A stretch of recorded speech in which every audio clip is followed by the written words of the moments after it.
On the western edge of southern Idaho's Magic Valley lies a town relatively unchanged by the forward march of time. Home to a rich and lush ecosystem, fresh water springs, and a wide variety of creatures, the Hagerman Valley has and always will be a local epicenter for outdoor activities like fishing, hiking, and hunting.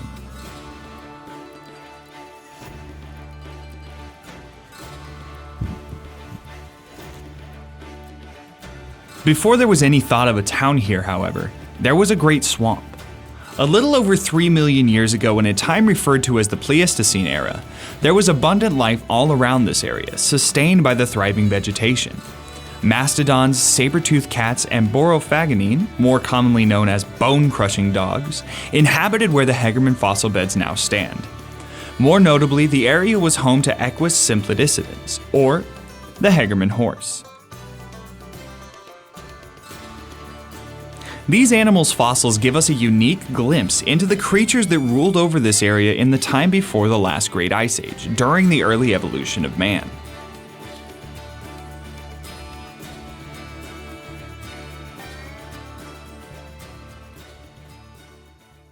Then, between 12 and 15,000 years ago came the Great Bonneville Flood. As a result of the Utah-Bonneville Lake breaching, a massive wall of water tore through the Magic Valley, carving out the Snake River Canyon from the black basalt rock. This cataclysmic event not only brought the Pleistocene fossils closer to the surface, but also stripped massive pieces from the canyon walls, leaving fields of lava melon boulders, some as big as cars, downstream at the close of the Hagerman Valley.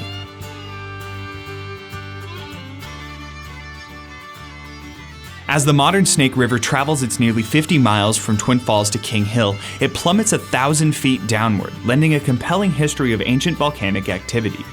Old lava flows were eroded away over time, forming the world-famous Thousand Springs, which stretch for hundreds of yards along the northern canyon wall.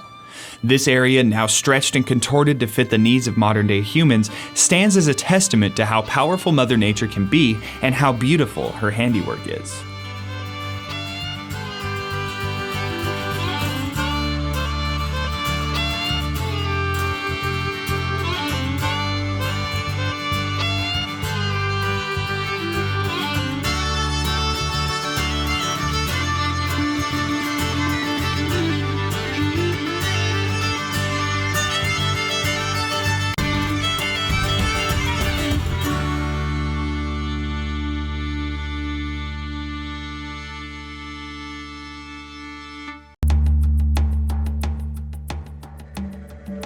Within the last several thousand years, the Great Hagerman Valley has been home, temporary or otherwise, to an impressive assortment of peoples.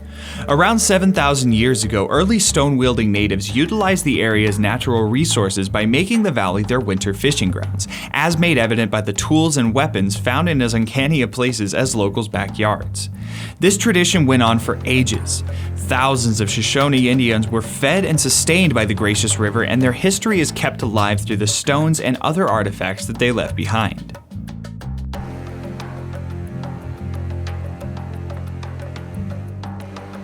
White men didn't enter the stage here until Wilson Price Hunt and Ramsey Crooks visited the valley as members of the 1811 Astor Expedition, which hoped to set up a trading post at the mouth of the Columbia River for fur trappers in what is now Astoria. Hunt kept a journal of his trek across North America, and his accounts of passing through the Magic Valley are riddled with tales of death and hardship brought on by the mighty Snake River and the imposing rapids along its winding path.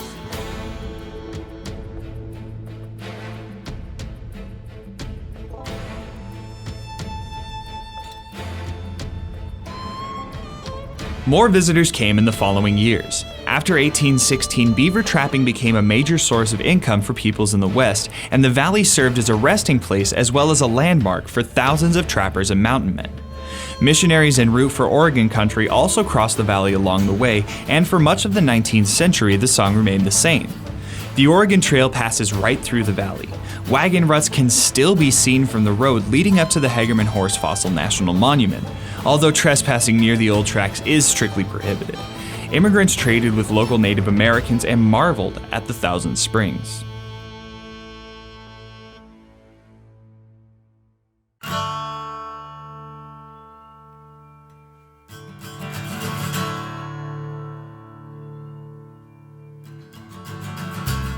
It wasn't until the 1860s, when the federal government began establishing mail and stage routes through the area, that people started making the valley their permanent home. With the completion of the Transcontinental Railroad in Utah and the increase in mining around the Boise Valley, more and more settlers wandered into the Snake River Plain. Though some established businesses for transportation and trading, the valley mostly attracted farmers, especially sheep farmers.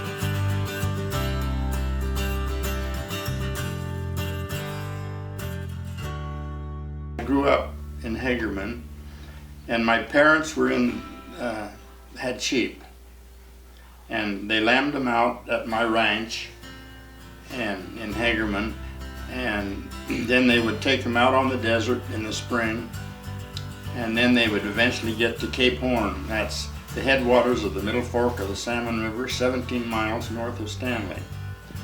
And my dad would always take me. When I wasn't in school, I would get to go with my dad. And so I would go out to sheep camp, and my father had sheep, and so that summer I was 1 month old when we went to Stanley. He had forest right up there, and that's where he ran the sheep, and he had about 8,000 sheep at that time. He started in partners with another man, and then he bought him out. In 1936, he paid him off and bought him out and took us to Europe. He was an immigrant. My dad was an immigrant from Great Britain. He just worked all his life. He never had any education. And as far as schooling was concerned, when he was working with the sheep, there was a little country school out on the Wendell Road in Hagerman Valley over there on the crossroads.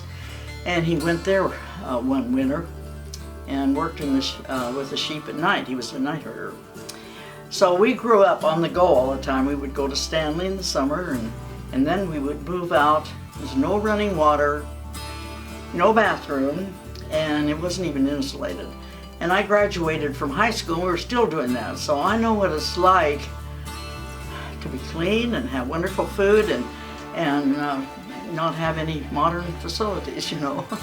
And we lived here in between in the same way, but up at Stanley. My father, when he married my mother, he said, "I want you to go with me. I don't want you to stay home." All the other sheepmen's wives stayed home, either lived in Boise or just stayed home in Hagerman. There was lots of sheep, about 100,000 I think at one time in here. Throughout the early 20th century, advancements in irrigation allowed for early settlers of the valley to utilize the fertile volcanic soil, and agriculture secured its footing in Hagerman. Idaho Power started harnessing the Snake River's downward momentum at the widest part of the valley in 1916, bringing further development and more jobs to the area. I grew up in this house and went to Hagerman School, and I was always wanted to do things. I was pretty strong-willed, and when I was little, I'd put on plays. I'd get all the neighbor kids, and we'd pull a curtain. My mother would let me take a sheet, and we'd make a stage, and I'd write the plays. I haven't any idea what they were about, but we'd write the plays, and the kids my girls would come, and we would invite our parents and have lots of fun here. The Hagerman Valley also has seen a number of artists pass through, leaving lasting impressions on the culture of the town. The two most notable characters were Vardis Fisher and Archie Teeter. Fisher was Idaho's most famous author. He wrote many westerns as well as nonfiction titles about Idaho and a 12-volume deep dive into the history of man from caves to modern civilizations.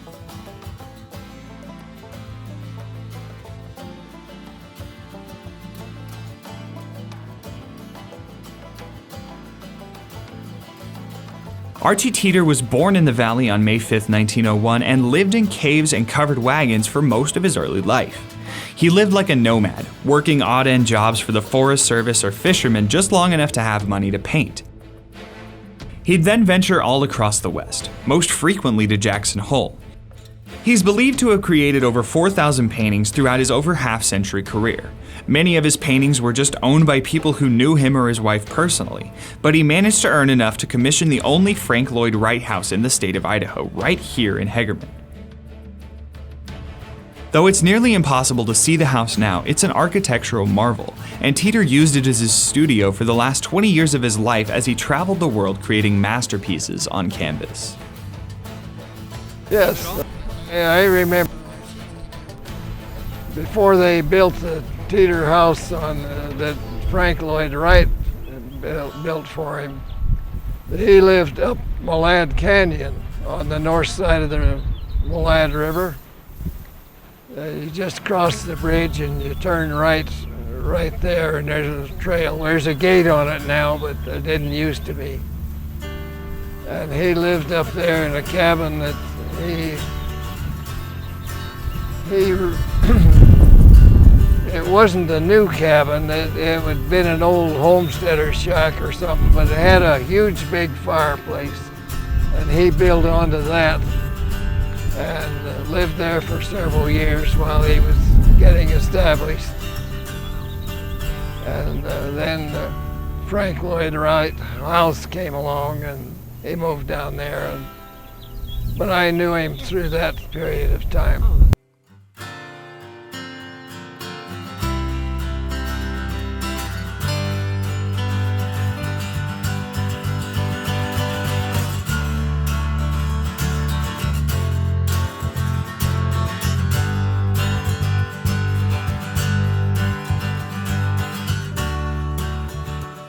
Hagerman is not a lot different than when I grew up.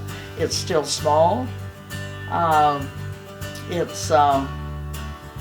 We have actually, Hagerman is one of the oldest towns in Idaho, and they had banks, and so it actually is not as big as it used to be.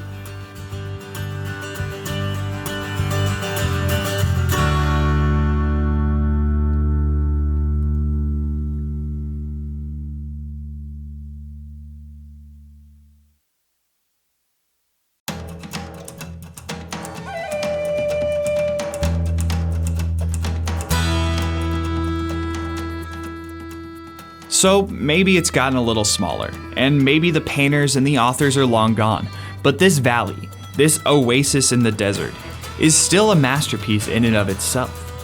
Private, state, and federal fish hatcheries litter the area, bringing great fishing for all ages just about anywhere you can find water.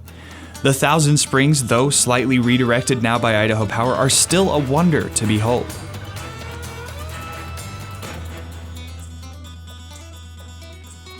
The Hagerman Historical Society Museum preserves some of the greatest stories from the town's early life and its people. Hundreds of Teeter paintings, wedding gowns sewn from returning soldiers' parachutes, saddles, and ceremonial robes don the walls, immersing you in the culture of the town. Just taking a minute to talk with the people who've been here since nearly the beginning takes you back in time, and you see through their eyes. You feel the heavy wool sacks on your back, the cold of the winter nights, and the thrill of the hunts.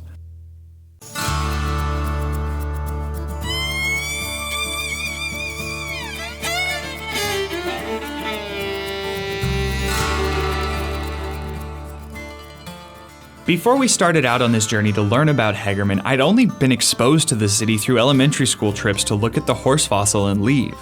But after just spending a day here, no, just a few hours, I fell in love with the beauty of the area. You can find a trail and get lost in the curves of the hills.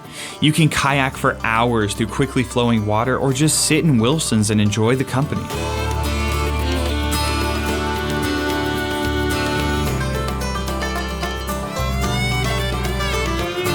The history of Hagerman is alive and well thanks to a few passionate people, but the forward march of time is beginning to wear down on the stories that are still around.